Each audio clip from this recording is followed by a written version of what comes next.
Hello there, welcome to Talking Balearics with me, Martin Makepeace, here in a very sunny Ibiza. And me, Richie Pride, a warm and sunny Mallorca.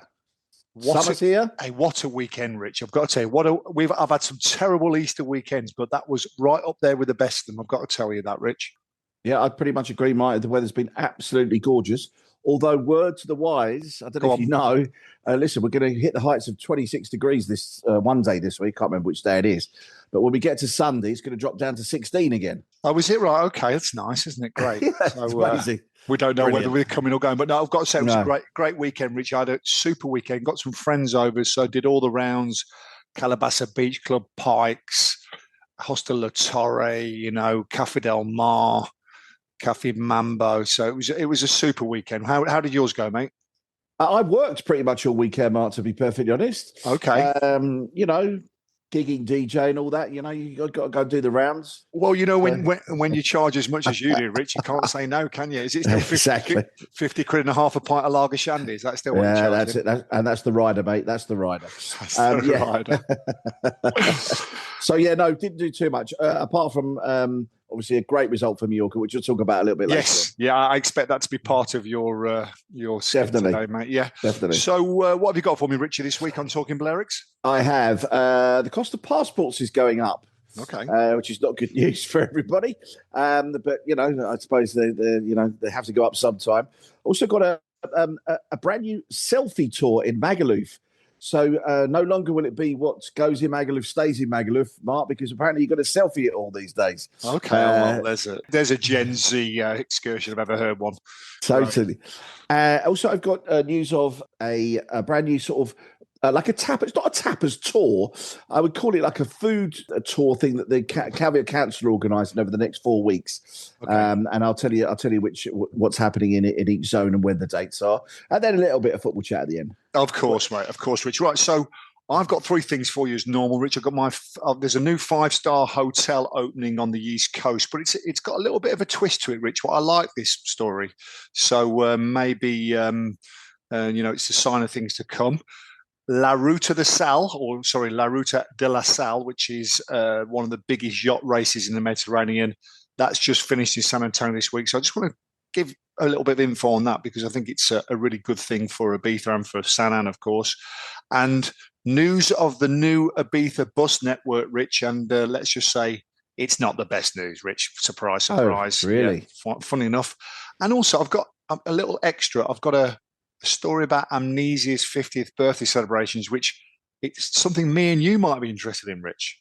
Okay. So I saw a video actually from Dwayne I think it was today actually I watched it. Yeah. He was doing a tour of Amnesia, both upstairs and downstairs. Yeah. No, so it's an interesting one, that is, Rich. But first and foremost, passports, Rich, and why is that important to the Talking Balearics? Just educate me. Because I'm passing on information that people should know, because, you can't travel to Mallorca or any destination, to be perfectly honest, if your passport is under 6 months left to go. Otherwise, you'll pretty much be turned away. So it's something that sort of, can go under the radar and you don't think about it. And then always good to check the day on the end date on your passport, mate. Always. I've had a few mates of mine come a cropper, pal, to be fair. So that's the reason to say it. But just to let you know that a UK passport applications from the UK will rise from £94.50 to £102 for adults, and from £61.50 to £66.50 for children. Postal applications will increase from £107 to £115.50 for adults, and £74 to £80 for children. The fee for a premium service that happens in one day.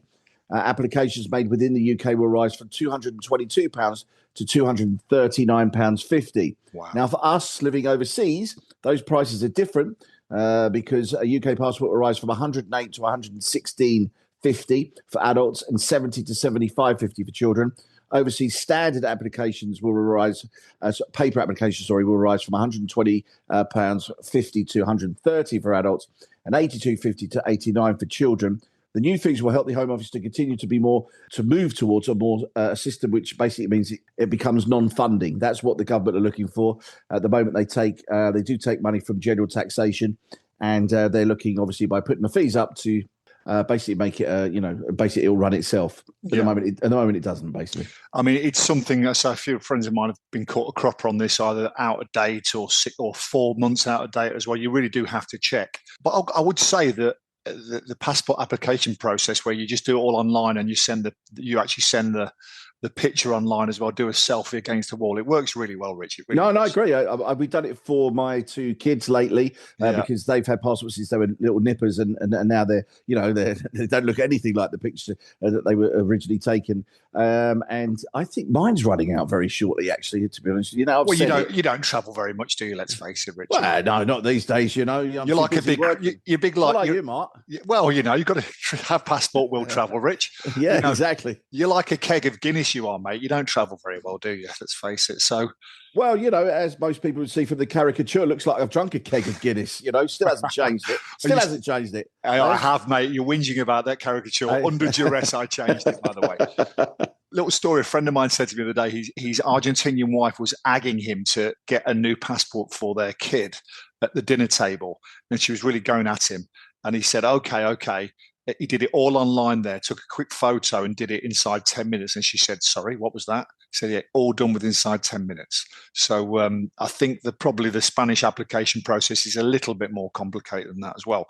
While we're on this subject, Rich, I'm getting a lot of feedback from residents who are coming into Ibiza about getting through passport control.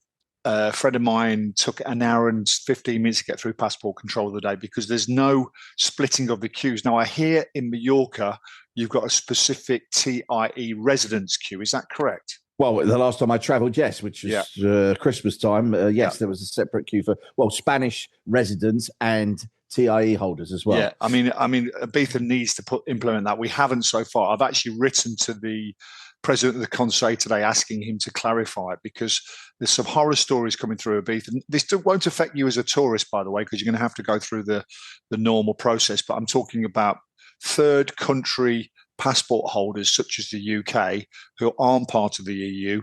You have to basically join the non-EU queue. It can take forever because you've got to stamp your passport, check your passport, blah, blah, blah. So that's something I think Mallorca is doing a lot better than Ibiza at the moment. Yeah, and I think, there's a lot of horror stories about this new sort of visa system and it's new EU passport, etc. But to be honest with you, I've met a group of people today arriving at the airport, and they landed at 4:30, and they were out by 5:15. So that's not too bad, and collecting luggage within that time. Well, I think Mallorca's more on top of it than we are, Rich. And maybe you've got a bit more space. I know that sounds a bit strange, but you've got a bit. Well, more space. Our airport's huge, mate. They don't stop adding to it. I know. I was talking to someone about this the other day. That actually it was in the papers this week that they're finishing the end of this year. The actual sort of whole how they've done this up. It started in 2022, to be honest, to change the airport, and it's coming towards its end now. So it does look impressive. You can't say that. It's a major European airport, Rich, isn't it? My word, there's some walks, Mark. Blimey, there's some walks. I know. No wonder the airlines can cut their fuel costs just by the walk that we have to take to gate D99. No, I know it's impressive in one way, but unfortunately, whoever designed it wants to wobble the head a little bit, don't they? Totally. 5-star hotels, Rich, something that Mallorca's got a lot of, I believe. Good story in the paper this week. It's a new 5-star hotel. It's going to be in Escanar now. I don't know if you know where Escanar is, Rich. It's on the east coast of the island. Yeah, east coast of the island, next to Santa Eulalia. And they're moving forward with a new 5-star hotel, which is expected to open in 2027. So it's going to take 18 months to 2 years to actually complete the project. It's been developed by a Spanish real estate company, and it's going to feature 116 rooms. Now, what's interesting about this project is they're trying to award all the works to local companies. Okay, so for instance, a local company, Hermanos Perot, which do civil construction, they're building it, and they said they're trying to involve as many Ibiza-based companies as possible. So I suppose it's kind of a green project, if you understand what I mean, losing all local companies.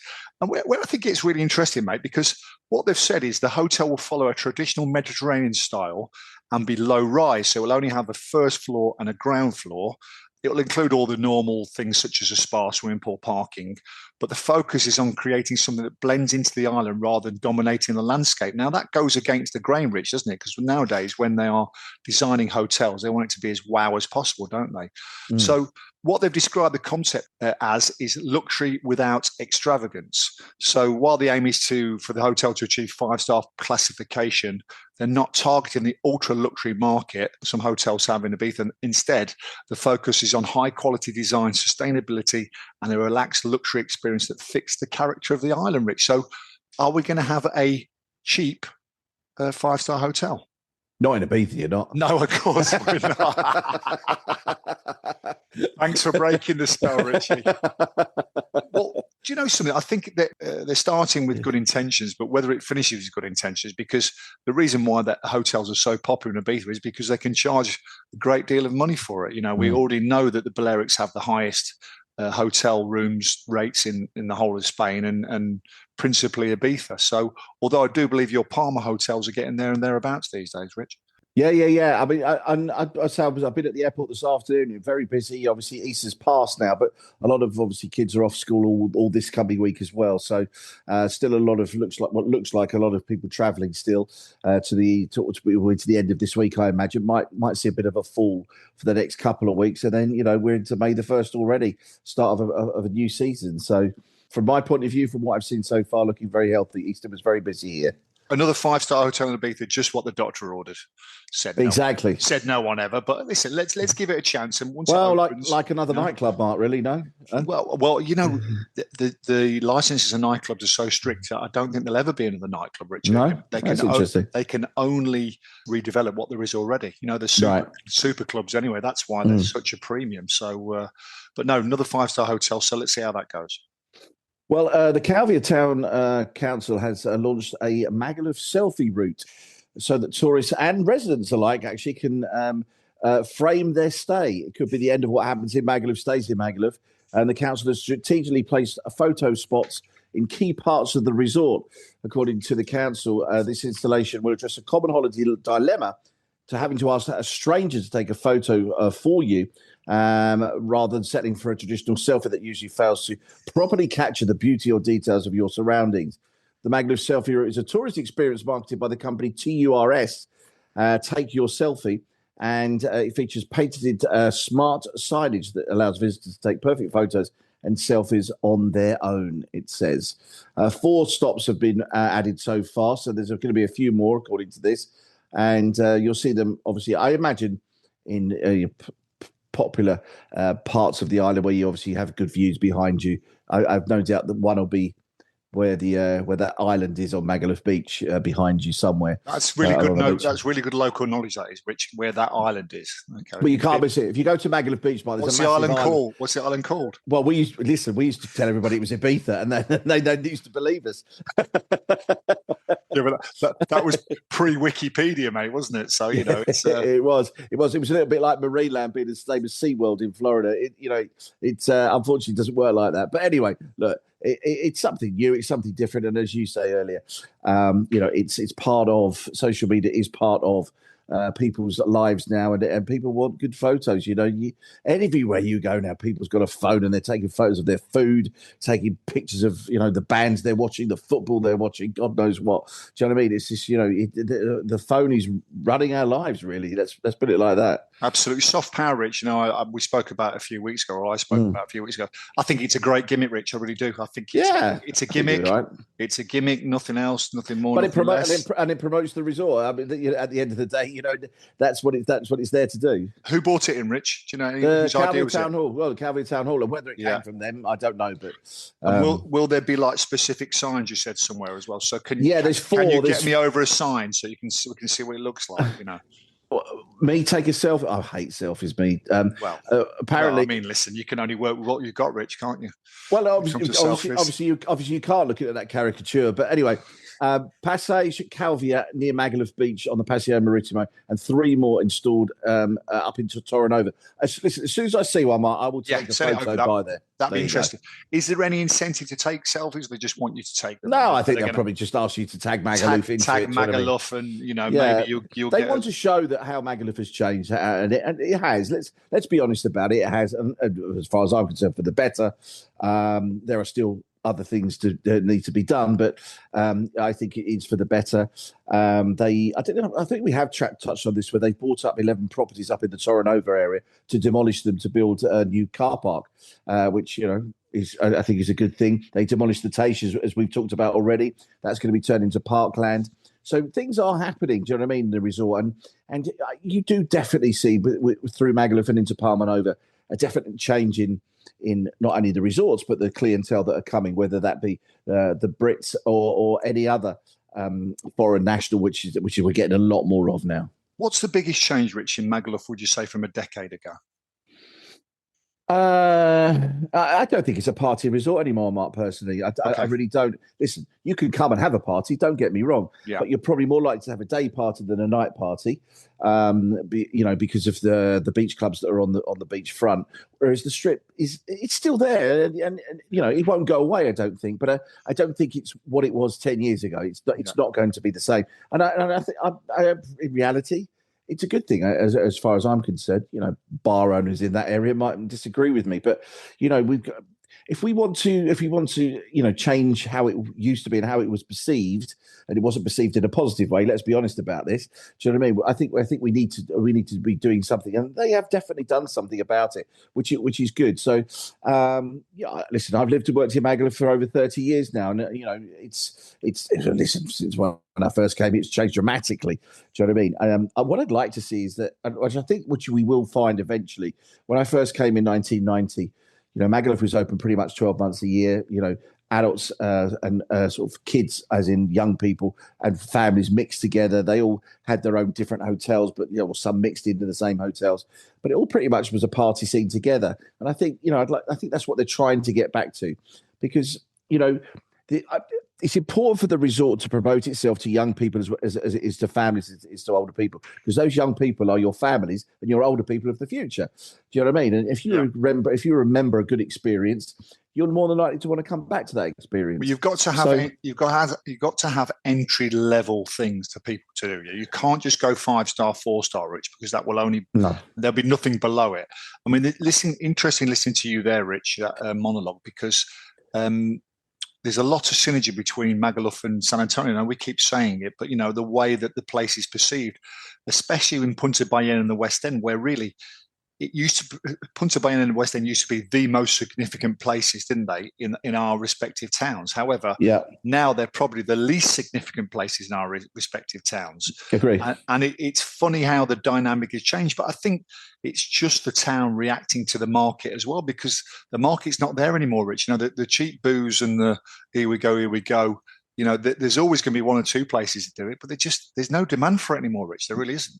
No, and I agree, and also, it was a British resort. Do you know what I mean? No other traveller really came into that resort. But you look at it now, I would imagine it's probably less than 50% Brits that come to Magaluf. You've got French, Italians, Americans, of course, as we know, Scandinavians. I mean, there's just so many. It's which it can only be a good thing. Yeah, I like to mix it up a lot as well. I mean, I still speak to a lot of my kind of German friends and things like that, and San Antonio's still got a little bit of reputation, but reputations are earned and they're very hard to get rid of, aren't they, Rich? So it is a process, but I think we're getting there slowly and very, very surely. Agree. La Ruta de la Sal, Rich. I know you're a boating person these days, aren't you, Rich? Because you're hanging around the marina doing your little radio show on it. Was it on is it Saturday morning or no, that's not a marina. That's a Motor World. A Motor World, yeah. Well, easy mistake to make, but near the airport. You know your stuff, Mark. Although we'll be at the boat show for the 3 days. I'll do that close to the time. Absolutely. Well, La Ruta de la Sal is a sailing race, and it's probably one of the most important yacht races in the Mediterranean. And it starts in Denia or well, there's two actual routes, Rich. It either starts in Denia or it starts in Barcelona, and it's a race overnight. Starts on the Wednesday before Easter, and it brings together between about 150 and 200 boats with crews ranging from experienced racers to amateur enthusiasts. And they travel from mainland Spain, and they end up in San Antonio. That's where it finishes. And it's it's honestly, Rich, it's so good.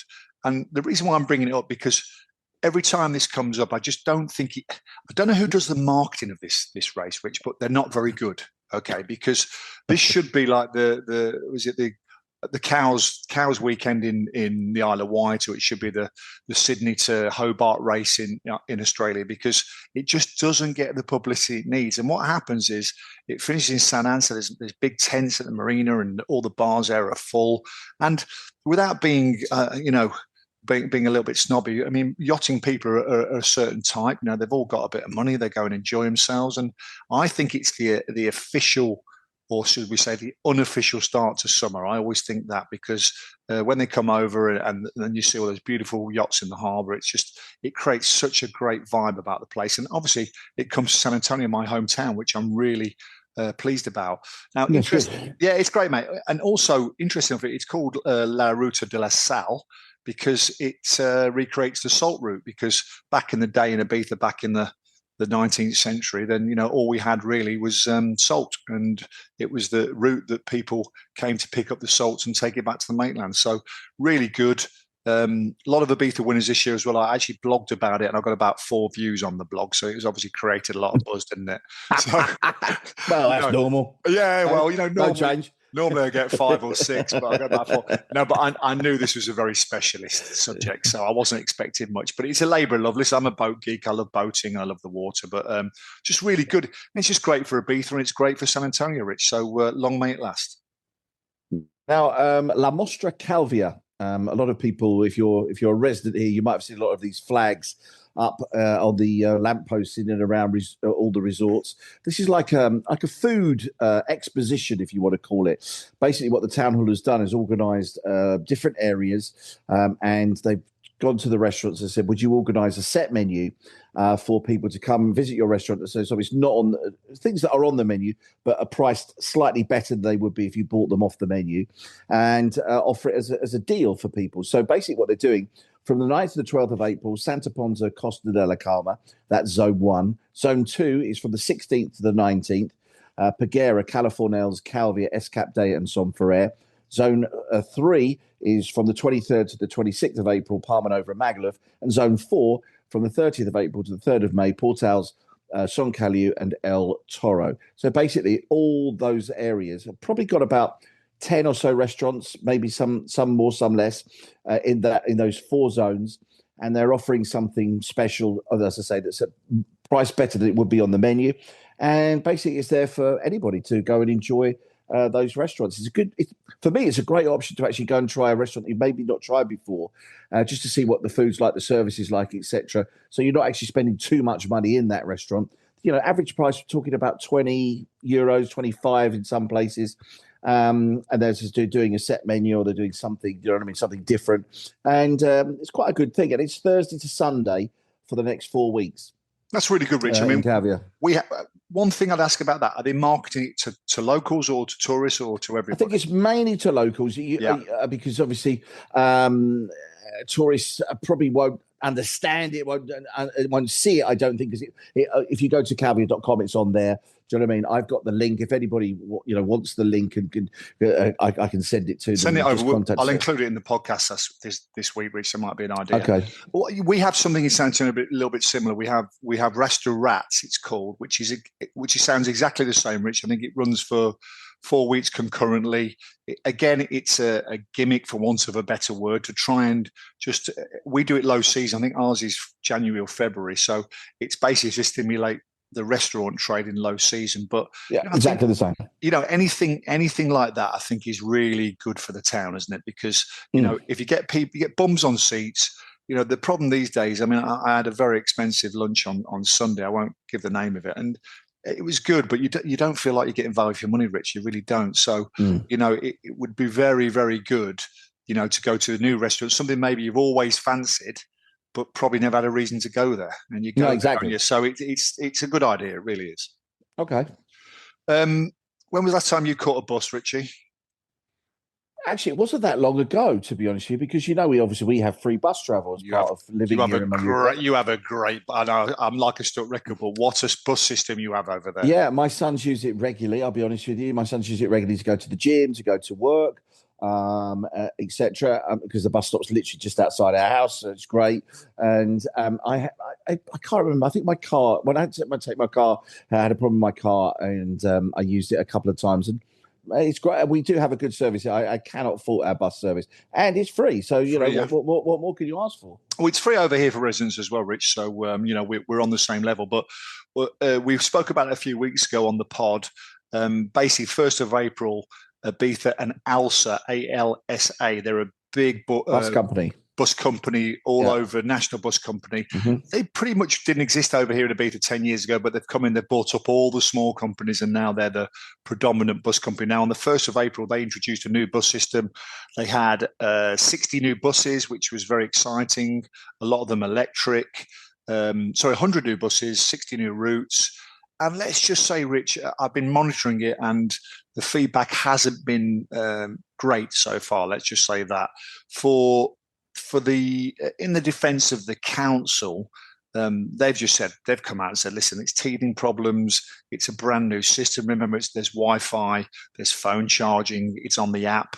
Kind of predictably, a lot of the aging Ibifenco population said it's all app-based and web-based, which is no good for the older generation. They're a bit confused by it as well. But at the end of the day, not good so far. But I mean, listen, let's give it a few weeks, and hopefully by early May it will all kick in there as well. So I hate to say it, Rich, but I'm not surprised, because change over here, especially on these old routes, doesn't come easily. So let's hope they can work hard and make it good for when the busy summer season comes, because as you've just identified, a local transport system, a public transport system, is so important to the running of the islands, because keep cars off the road.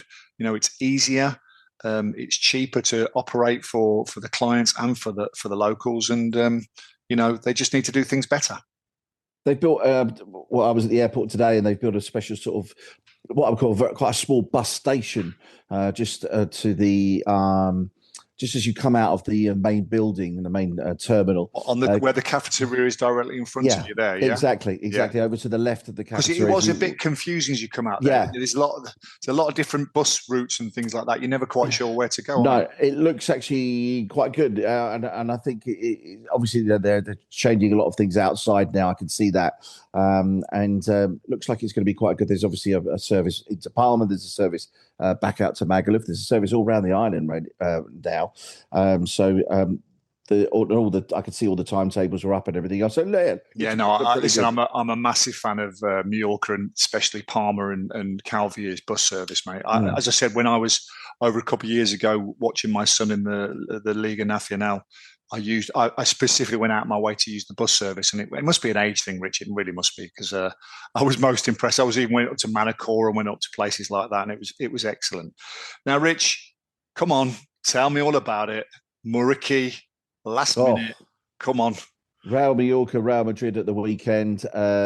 Huge game, of course, for both teams. I think Mallorca are trying to get themselves away from relegation. Madrid trying to catch Barcelona at the top of the league. And to be honest, watching the game, Madrid dominated as we expected. Didn't play the full team. Vinicius and Bellingham were on the bench, and Mallorca went ahead just before halftime. Olanis scored a goal just before halftime, a volley. And you probably say they were lucky to go in ahead. But Leo Roman had a fantastic game. Obviously, as we know, he's from Ibiza. He had a really good game throughout, made some fantastic saves. But Mbappe was pretty much kept quiet, to be honest with you. And then I think it was about 10 minutes into the second half, the cavalry was brought on. Bellingham, Vinicius, and Militao came on as well. And we were holding out. I was confident. I thought, they don't look like they're going to score, to be perfectly honest. They had a few chances, but nothing major. And then corner came across.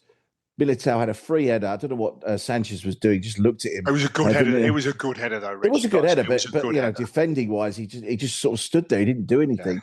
Hit the top corner, great goal. I'm thinking, oh no, still probably another 5 or 6 minutes to go with extra time. This is going to be difficult for us to get at least a point, because we'd have taken a point. Let's not be wrong.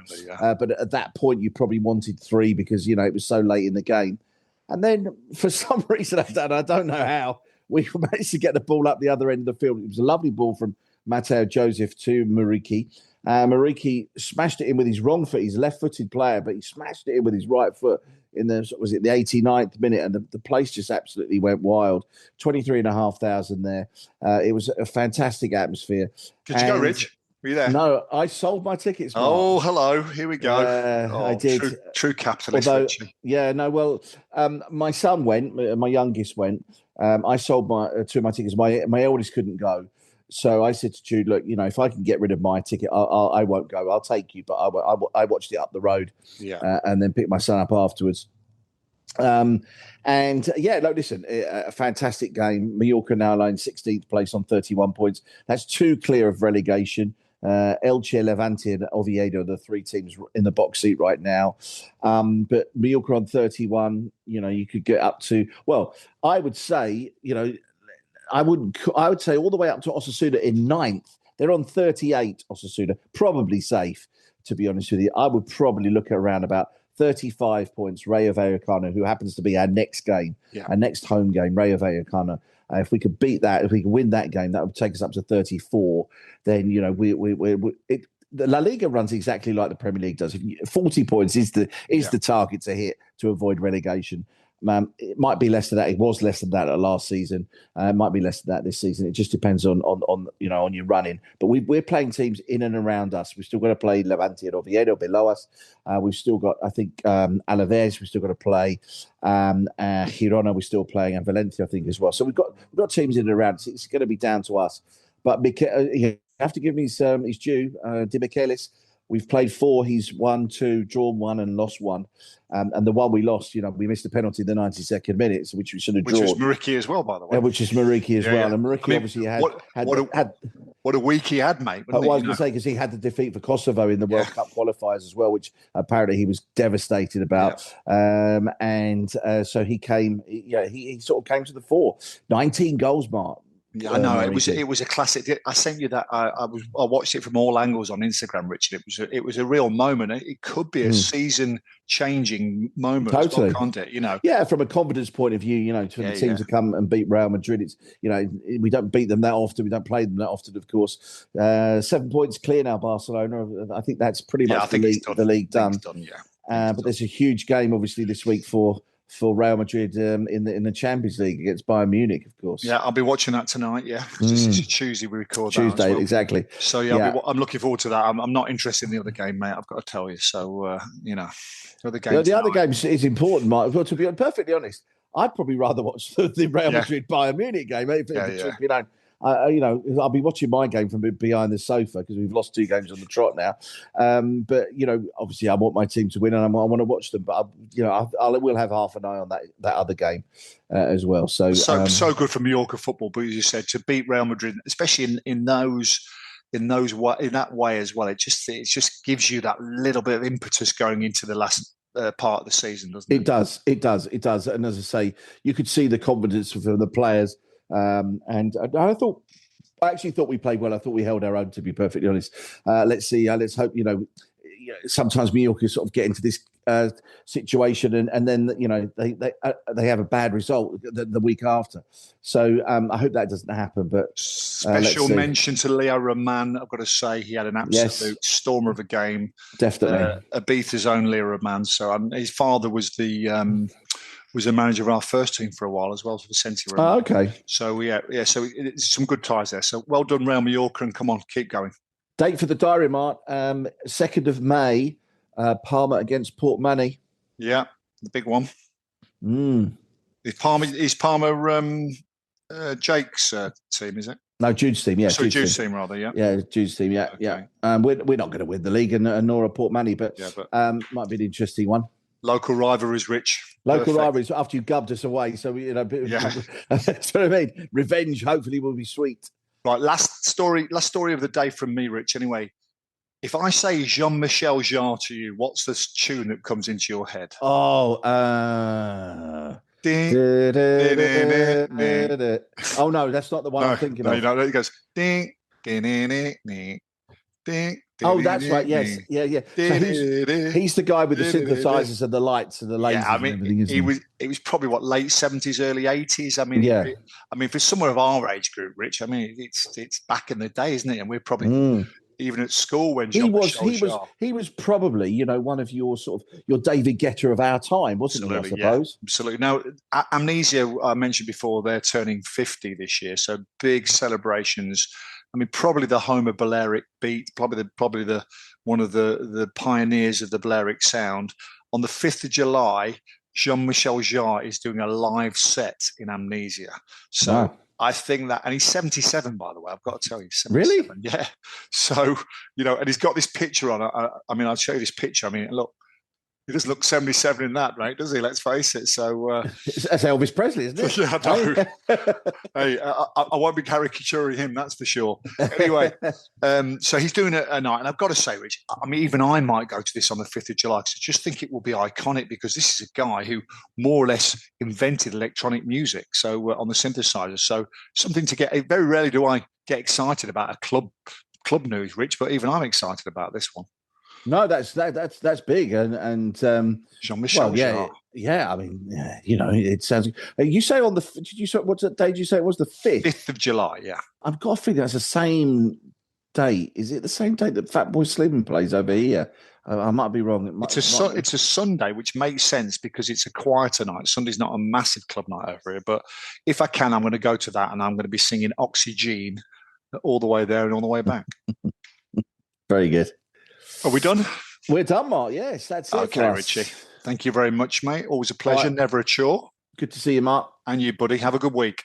And you. Take care. Make me dance.